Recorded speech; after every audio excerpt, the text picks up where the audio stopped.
She a work girl, she work the pole, she break it down, she take it low, she find it. Hi, I'm 50 Cent. Oh man, so far so good. Did a few cities, a few days. I'm happy with the performance so far. It's funny, London is one of my favorites, but just because the actual energy and they understand the music, like they get it right away when I'm trying to do creatively. Well, I think it did great, man. Curtis, to be honest, like I got a #1 record right now, me and Justin Timberlake, Ayo Technology. It just didn't happen as fast as I thought it would actually happen. So if you put material out and it actually becomes the #1 record, how could you I needed a #1 the week of release, but I got it a few weeks later, so it's cool. It did what it did. It just didn't respond as fast as I thought it would. The pressure wasn't any different from me creating any other project. I think in between each project there's a shadow of doubt that's cast over an artist, so you gotta people say, they don't say, do you think you can make a good record? They say, do you think you can do it again? When technology is changing things and the climate we in, it's probably impossible to sell 12 million records.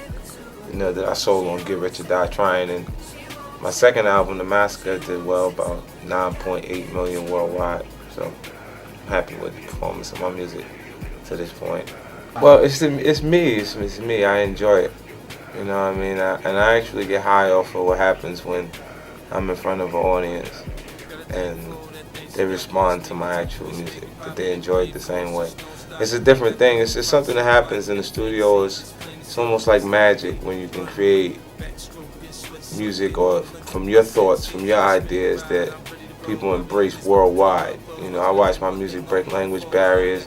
Culturally, things are different in different areas, and they still can enjoy what I put together, so I felt good about it. What do I do to relax? After the fact, I usually probably go back to the hotel and just lay down. Like, it's not so much. I bring a lot of DVDs with me when I'm out on the road, and read books. The record is a lot more aggressive than Curtis. That conceptually where I was headed when I was creating that record was it's darker than this album. And it's just like, for me, I felt like it was my third album. The concept of Curtis was the perfect concept, considering I'm Curtis Jackson III.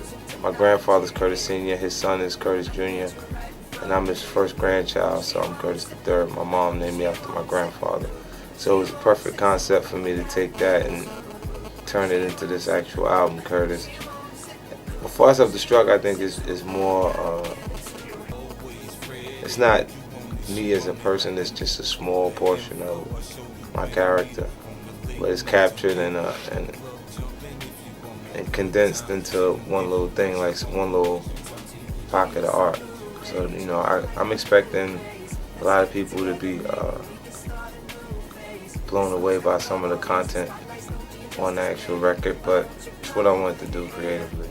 And it's my fourth and final album. Not my final, but final album requirement for Shady Aftermath, and Interscope is a record company, and there'll be a point that we have to actually renegotiate, or who knows, maybe I won't be working with them anymore. Well, I've had a pretty great experience with Interscope as a company. I've been successful with my projects, but the launches to them haven't gone well, haven't gone smoothly. Initially, after we create what the marketing plan is, what we set that we're going out as for the plan, it kind of just is bobbled, like there's fumbles. People drop the ball all over the place, in different areas. So it makes me not feel like a priority, and if I am a priority, it makes me feel like that's not very important.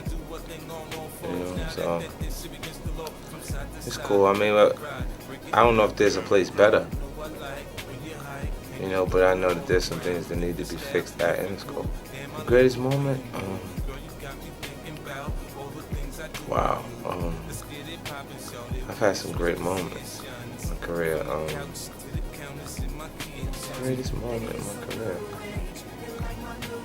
Probably the first week from Get Rich. After that record was out, what it felt like. you know, the response of the public to that material, and it was so high, like it was a different type of energy, you know. Did great. I mean, the Massacre sold more records than Get Rich or Die Trying the first week. I sold 1.140 the first week on the Massacre, and I sold 872,000 copies my first week on Get Rich, but it was a different feeling going on during Get Rich or Die Trying. So that record, first week of that, probably the best feeling I felt. Last person I punched is my DJ who he made a mistake yesterday on the show. Would you ever punch me? No, you'd probably sue me. Of course I'm gonna say no with the camera rolling. As soon as you turn the camera off, I hit you right in your eye. Pop!